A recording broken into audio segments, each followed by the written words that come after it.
Uh, Professor Subedi, thank you very much for joining our interview series. Let me start right away with the first question. In the context of South and Southeast Asia, what historical, cultural, and political factors have contributed to the rise of nationalist and religious populism? And how do these dynamics align with authoritarian populism to shape contemporary political narratives? Yeah, I think that's a very important question when we talk about populism in South and Southeast Asia. To understand this overall dynamics of populism, I think we need to understand the historical context of post-colonial state formation in this region. Religion and culture and national identity, they have always become a very contentious issue, in South and Southeast Asia. From the time of post-colonial state formation, for example, the role of Islam in Pakistan and Indonesia was very much debated, at the time of state formation. In Sri Lanka, religion has always been a very central issue in defining, a majoritarian identity, and that has been very, deeply contested by minorities. And these dynamics are common across other regions. So, religion and history and cultures together define collective social identity of one group of people, and at the same time, the same applies to other minority groups, but then it creates a kind of social polarization. And what we have seen over the time is that populist leaders have been, tapping into this kind of social polarizations and mobilizing this, this polarization dynamics to construct their own, define and construct their own bounded political community, which they seek to appeal when they pursue populist political narratives, ideas, and policies. So the question of religion is very central in this regard. Likewise, this has also translated into, different political discourses, for example, formulating political ideologies, but also policies over the times, in which religion has been a very contentious and sometimes very central element in countries like Bangladesh, Sri Lanka. Pakistan is another example, and we see similar instances elsewhere in South and Southeast Asia. So really, both the historical context of nation-state formation, national identity creation, and manipulation of those collective identity has become one of the key features in, defining populism in this region in the past, but also to a large extent in the present. For example, the first wave of populism in South and Southeast Asia was led by national heroes, what we call, the nationalist leaders of the independence time, the forefathers of the independent movements. Not all, I'm not suggesting that all, founding fathers of modern nation states in this region were populist, but there were populist elements when it comes to defining national identity of certain groups at the cost of excluding others and mobilizing those constituencies. So these were like, if you like, we could see them as kind of the first generation of populist leaders. But now the time has changed, over the past 50, 70 years. If we look at 1950s and 60s. Over this period, there are different waves of populism in this region, but still religion and national identity play a very crucial role in defining populist movements in this region. What role do economic grievances, inequality, and globalization play in fueling nationalist and religious populism in South and Southeast Asian countries? Yeah, look, that's another very important questions, because earlier in my response, I mostly talked about the cultural aspects of the rise of populist politics in this region. But having said that, I also acknowledge the fact that economic regions, such as inequalities within and between different ethnic groups within in the national context, but also sub-national context, is one of the key drivers of people's grievances towards people who are otherwise seen as affluent group in the community. Inequality is basically in this regard a major issue. We have seen economic factors playing a very important role in shaping populist movements, especially I would say in the 90s and 80s. For example, you could look at the example of agrarian populist movements in parts of India in the 1980s.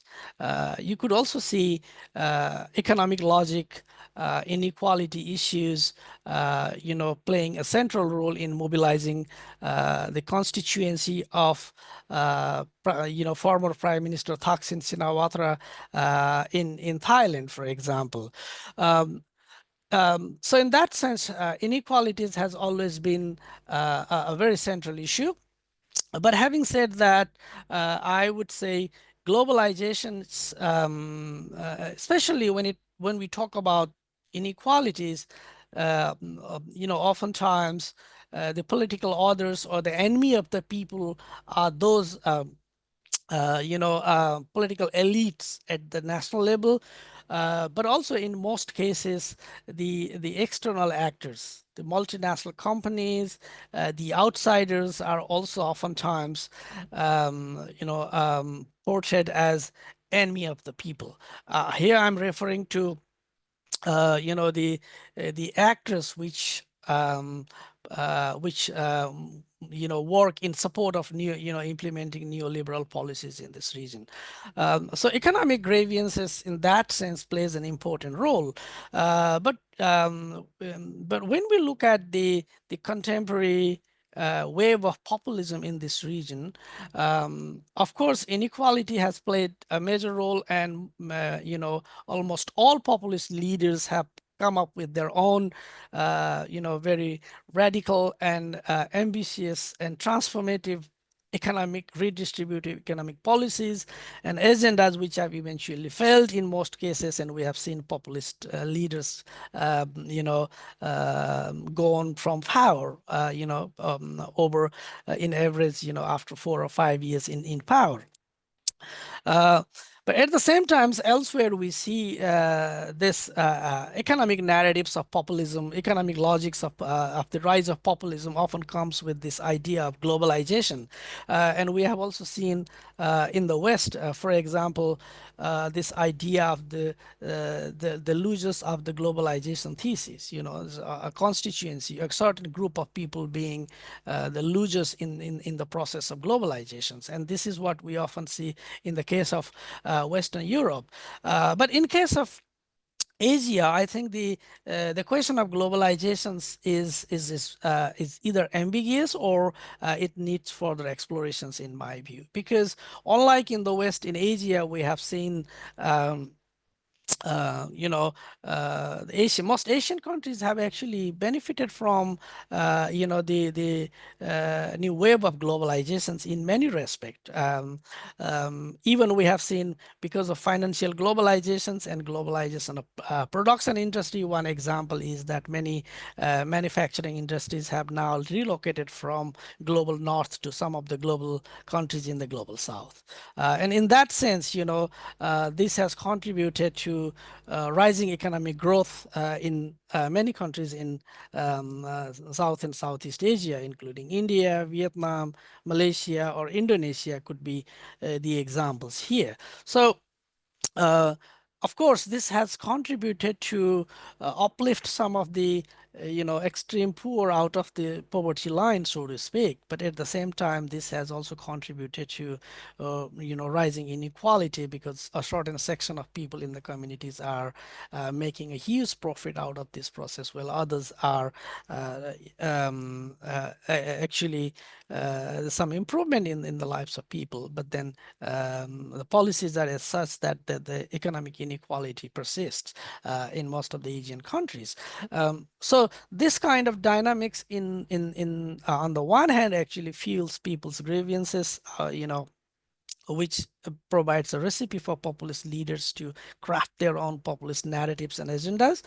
But on the other hand, unlike in the West, I wouldn't think that like the people in Asia are necessarily the those who could be seen as losers in the process of globalization.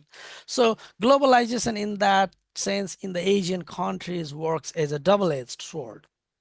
On the one hand, it provides um, opportunity for populist leaders to tap into growing inequality, people's frustration that has resulted into anti-government and anti-establishment protest in many countries. And from these kind of protests, we have seen populist leaders rising to power. But on the other hand, globalization has also benefited people in most Asian countries. All right. How do nationalist and religious populist ideologies intersect and manifest in countries like India, Bangladesh, Myanmar, and Sri Lanka, shaping the broader sociopolitical landscape? And what are the implications for marginalized communities across Hindu majority, Muslim majority, and Buddhist majority contexts in South and Southeast Asia? Yeah, I think when we talk about the intersection of nationalism and religion, I think we should first start looking at the interface between ethnicity and religion, ethnicity, culture, and religion in the Asian countries, because religion and ethnicities are deeply intertwined in many Asian countries. Take an example of Sri Lanka, for example, where majority of Sinhalese follow Buddhism, and as a result of that, historically, from the since the colonial period and in the post-colonial state formation, um, um, Sinhala Buddhism has become a dominant um, ideology, which the Sinhala Buddhist leaders of the past and even in the recent past, they mobilized that ideologies to define their own majority political constituency. We can see similar things in India. India is a vast country in terms of both geography, ethnicity, caste, and so on and so forth. But even today, Hindus are the majority population in the country, and that provides, uh, you know, um, um, political parties like Bharatiya Janata Party a leverage, to pursue its Hindu nationalist politics, both at the center and even in the regions. So, in other words, the question of ethnicity, religion, and the way the intersection of ethnicity and religion construct collective social identity of the people provides leverage for political parties and populist leaders to define their bounded political community which they mobilize in their populist politics. One example is here, the populist nationalist politics of Bharatiya Janata Party and its current Prime Minister Narendra Modi, which many have analyzed as a kind of Hindu nationalist, but also populist leaders currently in the power in India. You can see similar things in Bangladesh, where Islam and politics go hand in hand, and ethnicity obviously comes into play. So in the case of Asia, the countries that you just mentioned, Sri Lanka, India, Bangladesh, and Myanmar, were majoritarian ethno-religious identity of majoritarian people have always been central feature of the way there have been the tendency to homogenize national identity. So this process of homogenization of national identity has been very deeply contested by minority in countries like Myanmar, for example, or even in India. The Muslim minorities and other secular and liberal-minded political leaders and parties actually contest this idea. You can see similar things happening in Thailand, where the whole process of homogenizing national idea based on Thai national identity, which is drawn mainly from Buddhist culture and religious identities, is contested by other minorities, and you can see like similar patterns elsewhere. So as a result of that, the effects, there are multiple effects in the national polity. Looking at both from a populist point of view, but also nationalist point of view. One of the major implications of this kind of political dynamics and the socio-political landscape is that in most Asian countries, we could see nationalism basically hosts populism. In other words, populism travels with nationalism in most Asian countries. Of course, the role of religion is there. Religious populism, we can talk about that separately. But one of the things is that in most countries, you could see populist nationalism, what I call, is a main feature of populist politics across the region. And in terms of policy and political outcomes, minorities have suffered because it's also shares some form of exclusionary populist politics we have seen elsewhere, especially in Western Europe and Northern America. Right. To what extent do nationalist and religious populist leaders in Buddhist, Hindu, and Muslim majority countries leverage identity politics and state apparatuses to consolidate power, legitimize violence, and exclude minorities? And how do institutional and cultural narratives in post-colonial South Asia justify and sustain these populist authoritarian practices? Yeah, I think that's another very good question. Thank you. And actually, it actually points to some of the points I mentioned in my earlier response to you, which is again the interplay of religious identity and national identity. And of course, what we have seen most recently across Asia is that populist leaders have been, very frequently referring to these kind of religious identity and national identity, the blending of religious identity and national identity in most of these countries in order to define the socio-political landscape of these countries. Having said that, we also shouldn't forget the fact that Southeast Asia and South Asia is a vast region in itself, and different countries in this region have, different sociocultural and different sociopolitical context, historical context, but also contemporary context. And that concept also differs in terms of the, the realization, aspiration, and respects for pluralism and democracy in this region. So in other words, this is a very vast region in itself. So it might be, we must take a caution. We must be cautious here to generalize our explanations to this kind of trends. But what we despite these differences, I have basically noticed one commonality, which is in all of these countries that we have been talking in this region, from the perspectives of traditional patron-client type of politics to modern and recent populist kind of politics. One of the key shifts in this region is that we have seen the centrality of a leader, which actually shapes this much of the political landscape in some of these countries, whereas in the past, it used to be there used to be a centrality of a political party. But it doesn't mean that the significance and importance of political party has disappeared or has weakened.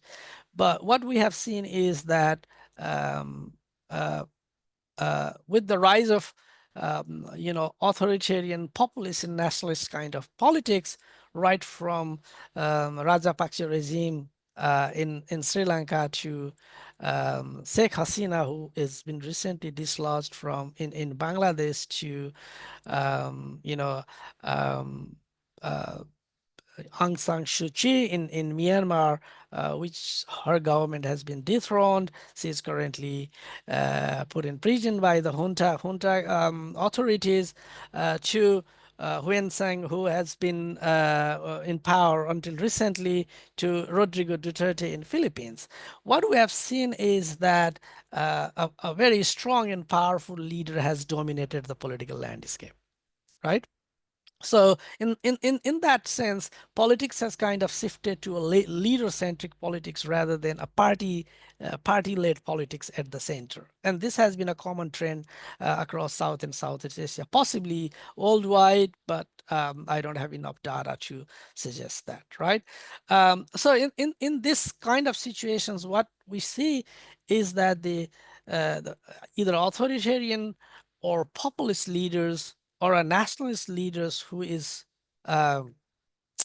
portrayed or seen as a strong leader at the center, always try to establish direct relationship with their followers, be it Narendra Modi in India, who tried to reconnect or connect with his followers you know, by mobilizing what we call, the ecosystem of Hindutva elements in India, to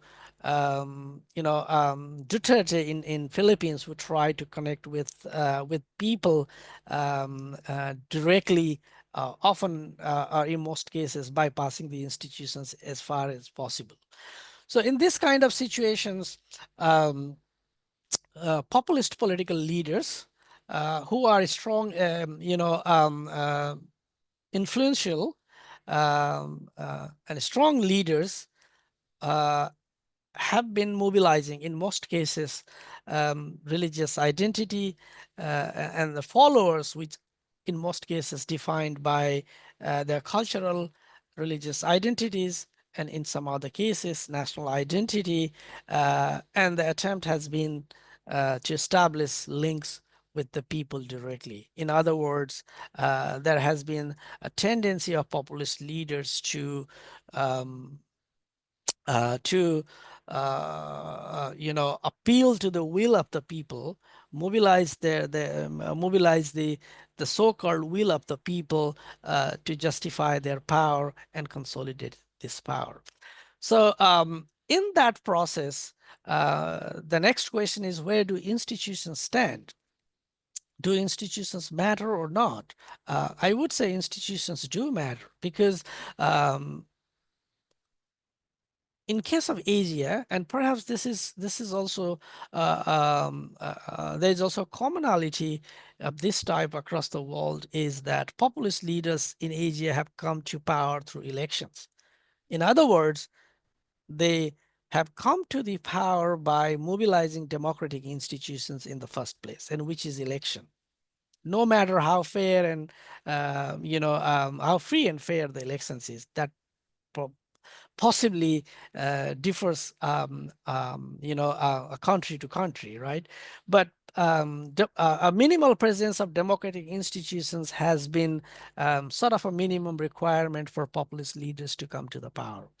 But in that process, they mobilize their followers, the so-called people, their political constituency defined by national identity, by religious identity, and ethnic identity.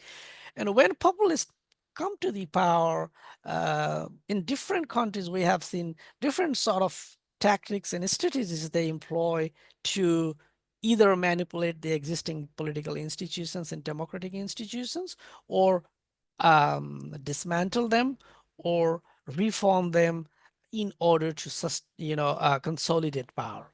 A very good example again comes from Sri Lanka, where the populist nationalist government of Gotabaya Rajapaksa and even his predecessor and his brother Mahinda Rajapaksa, they actually executed the call for constitutional reform to empower the presidency, giving enormous power to the president. We have seen similar processes elsewhere in the region. For example, in Philippines, Rodrigo Duterte passed a anti-terrorism law which weakened the civil society who were basically engaged in peace building in region Mindara, conflict affected Mindara region and elsewhere. So institutional manipulation, re-engineering of existing democratic institutions has been kind of a strategy that most populist and authoritarian leaders have employed to remain in power. Right. How does the rise of nationalist and religious populism in Asia compare with similar movements in the global West in terms of discourse strategies and mobilization methods? And to what extent are these movements influenced by global populist trends while adapting international narratives to local contexts? Yeah, interesting question. Yeah, Asia has a unique, especially South and Southeast Asia is a unique region, in terms of understanding populism. It is unique because unlike in the West, in South and Southeast Asia, we have seen populist movements and populist style of politics, which I would prefer to call as variety, like it involves kind of different varieties of populist movements. There is not one particular set of populist movement. Unlike in the West, in Asia, as I said earlier, nationalism has often hosted populism. And populism and nationalism has gone hand in hand. And the reason is because the question of national identity, ethnicity, and religion are central, and they define both nationalist movements and populist movements. Although there are key differences, but most populist leaders are also nationalists to some extent. Again, Narendra Modi could be an example. You could look at Thailand, Myanmar, even Indonesia, and elsewhere in the region. That is the one unique feature. But having said that, across Asia, I think we should be careful in terms of interpreting or explaining populism, with the same degree of intensity. And what I mean here by the degree of intensity is that in some cases, when populism travels hand in hand with nationalism, it only manifests as what I call soft populism. When I say soft populism, you might, the overall political manifestation or a political style of a particular populist leaders might still look like nationalist, but it has populist orientation or populist elements to that. Imran Khan's politics in Pakistan recently could be an example. Sheikh Hasina's politics in Bangladesh was mostly authoritarian. She also in the later days of her time in the government was playing a nationalist card as well. But her economic policies, the politics of redistribution, etc., were even populist, because she was trying to reach out to, Muslim voters and support base by playing a populist style of politics.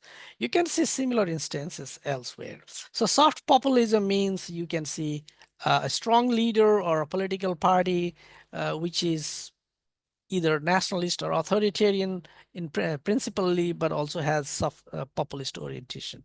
But at the same time, you could also see some hard populist governments and populist leaders in the region. And I would say Duterte in the Philippines could be an example. I would also think, Thaksin Shinawatra in the past in Thailand could be one example of a populist leader.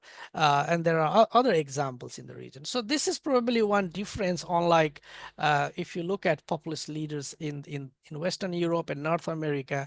This is one thing that I find a completely different phenomena in Asia. And this is again because of the regions, the countries in the region have a very distinct history of post-colonial state formation, and they have a distinct socio-political landscape of collective identity and politics. And this is where in that sense, soft populist politics in South and Southeast Asia pretty much in a way looks like an extended form of identity politics. Right. Okay. Yeah.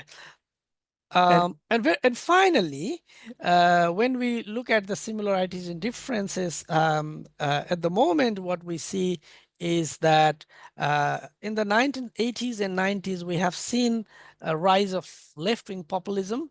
But interestingly, in the last 10 to 15 years, we have seen populism which looks exclusionary in that sense, share certain elements of right-wing populism elsewhere, and we have seen few examples of left-wing populism in this region at present. Right, Professor Subedi. And lastly, in what ways has Buddhist nationalism in Myanmar influenced the state's policies towards minorities, and how does it compare to Hindu nationalism in India and Islamist populism in Bangladesh? Okay. Look, all these countries have different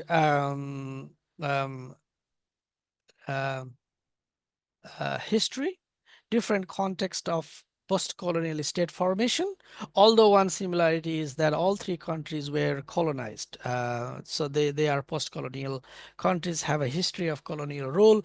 And at the same time, they are multicultural countries with both ethnic and religious majorities, but also minorities across the region. So in Myanmar, for a long time, when the military junta were in power, and they are in power today, they have always played this ethnic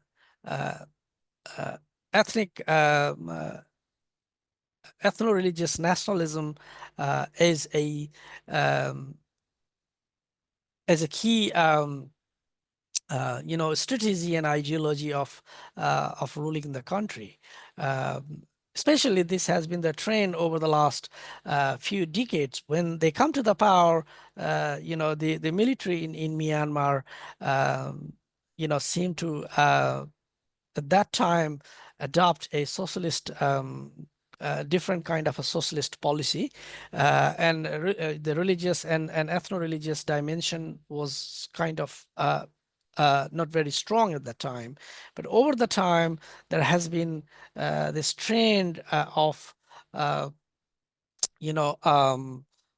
mobilizing the sentiment of single, Theravada Buddhists, Burmese Buddhists in Myanmar, which has been a trend, and this has been very deeply contested by other ethnic and religious minorities. And one consequence of this trend is that the subordination and marginalization of ethnic minorities in this country has resulted into ongoing civil wars for decades.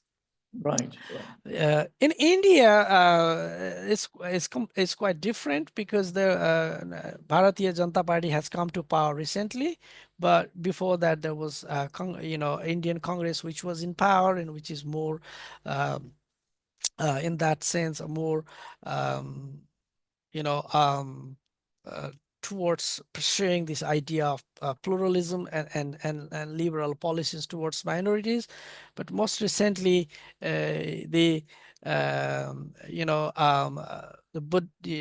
Hindu nationalist policies of current government has passed certain citizenship and other forms of laws and policies which actually discriminates against Muslim minorities.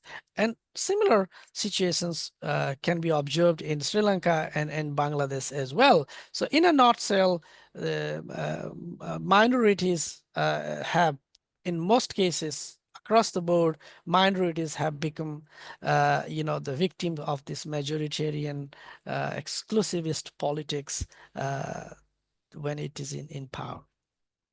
Professor Subedi, thank you very much for your time. I appreciate it. My pleasure.